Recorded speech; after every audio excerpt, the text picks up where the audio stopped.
আসসালামু আলাইকুম বন্ধুরা, আশা করি আপনারা সবাই ভালো আছেন। আল্লাহর রহমতে আমি ভালো আছি। এনএস4 24 চ্যানেল ভিজিট করার জন্য চ্যানেলের পক্ষ থেকে আপনাদের জানাই অসংখ্য ধন্যবাদ। বন্ধুরা, আজকে আমি ভিডিওতে যা বলবো তা হচ্ছে, হয়তো থাম্বনেল থেকে বুঝে গেছেন আসলে আমি আজকে কোন বিষয় নিয়ে কথা বলবো। হ্যাঁ বন্ধুরা, আমি কয়েকদিন আগে মাছ ছাগল নিয়ে একটি ভিডিও দিয়েছি। ইনশাআল্লাহ আলহামদুলিল্লাহ যে আপনারা সেই ভিডিওটি খুব সুন্দরভাবে দেখেছেন এবং লাইক কমেন্টস করেছেন, এজন্য আমি অনেক গর্বিত। আশা করি এখন আমি আপনাদের একটি টপিক দিব বা আলোচনা করব এই বিষয় নিয়ে যে আসলে আপনি কোন ধরনের মাছ ছাগলকে আপনার খামারে রাখবেন বা গৃহপালিত পশু হিসাবে রেখে দিবেন সেই বিষয় নিয়ে।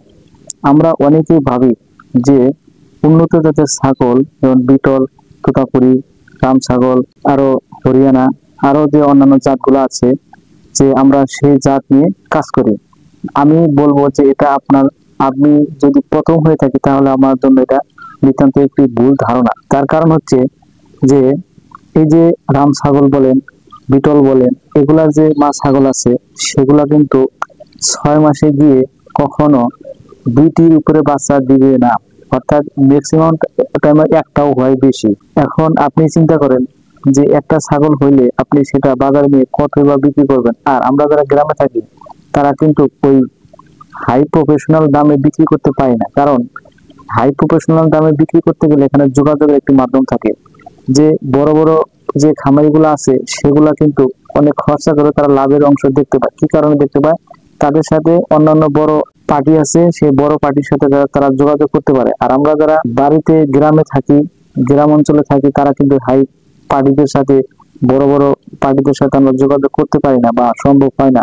যার কারণে দেখা যায় যে আমার ছাগলটি সেই উচ্চ মূল্যে আমি বেচতে পারি না, বেচতে হয় কার কাছে? দালালের কাছে বা বাড়ির যে পাইকার আছে তাদের কাছে, তারা লাভ করে খাইতে পারে, কিন্তু আমরা সেটা পারি না। সেজন্য আমি বলবো যে আপনারা সবসময় চিন্তা ভাবনা করবেন যে এই দেশি জাতীয় যে ব্ল্যাক বেঙ্গল ছাগল আছে এর ভিতরে যে সমস্ত মা ছাগলের হাত পা একটু লম্বা, গায়ে পায়ে এবং দেখতে ভালো খাটো জাতের, সেগুলা পালন করবেন। আর খাটো জাতের এই জন্যই বললাম যে যেগুলা ছাগল দেখতেন যে খাটো জাতের একটু হুষ্টপুষ্ট, এগুলা বান শক্ত হয়, অর্থাৎ বারবার বাচ্চা দেওয়ার পরেও সেগুলা মাজা ভেঙে যায় না। অর্থাৎ এখানে বছরে যেহেতু 2বার করে বাচ্চা দেয় সেহেতু অনেক ছাগলেরই মাজা পড়ে যায় মা ছাগলের। এই জন্যে যে যেগুলা খাটো খুটো আছে সেগুলোর বান শক্ত, সেই সমস্ত ছাগল আপনারা খামারে ইনপুট করবেন এবং বাড়িতে 2-1টা করে পালন করে আস্তে আস্তে খামারের দিকে ধাবিত হবেন। একেবারে কেউ খামারের দিকে যাবেন না। আরেকটি কথা হচ্ছে যে যে সমস্ত ছাগল বছরে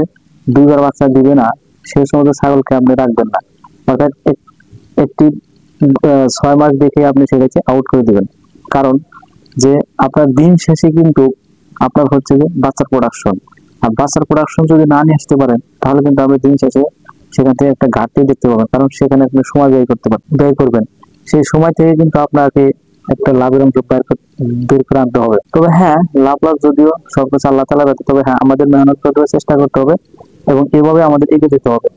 আর আমরা যদি সেই কপাল ভরসা, আল্লাহ ভরসা ছেড়ে দিয়ে চেষ্টা যদি না করি, আল্লাহ তাআলা বলেছেন যে তোমরা চেষ্টা করো আমি সঙ্গে আছি, তো আমাদের চেষ্টা করতে সমস্যা করি। সেজন্য আমি বলবো যে আসুন আমরা সবাই মিলে এগিয়ে যাই। আর ভিডিও গুলা দেওয়ার উদ্দেশ্য হচ্ছে যে হয়তোবা অনেকেরই আমাদের যে কোনো একটা ছোটখাটো টুকটাক বিষয়ে ধারণা থাকে না, সেগুলাকে একটু শেয়ার করা।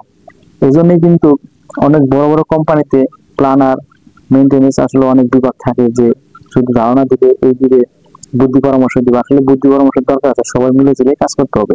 এই জন্য আমরা যদি এই সমস্ত চ্যানেলের সাথে ইনভলভ থাকি তাহলে কিন্তু আমরা এগিয়ে সবাইকে সহযোগিতা করে একটু এগিয়ে যেতে পারবো। আর আপনার খামারে কি সমস্যা বা কি রোগ ব্যাধি আছে বা কি দিয়ে শুরু করবেন এগুলো জানতে অবশ্যই আমার চ্যানেলটি সাবস্ক্রাইব করে পাঠাবেন, কমেন্টসের মধ্যে আমার মতামত জানাবেন এবং যে কোনো সমস্যা লিখে কমেন্ট দিলেই আমি সেই কমেন্টসের উপরে একটি ভিডিও বানিয়ে আপনাদের সঙ্গে পোস্ট করব। তো বন্ধুরা, ভিডিও লাস্ট পর্যন্ত দেখার জন্য সবাইকে অসংখ্য ধন্যবাদ। সবাই ভালো থাকবেন। ভিডিওটা এমনিতে লম্বা হয়ে গেল। তো বন্ধুরা, সবাই ভালো থাকবেন। আসসালামু আলাইকুম।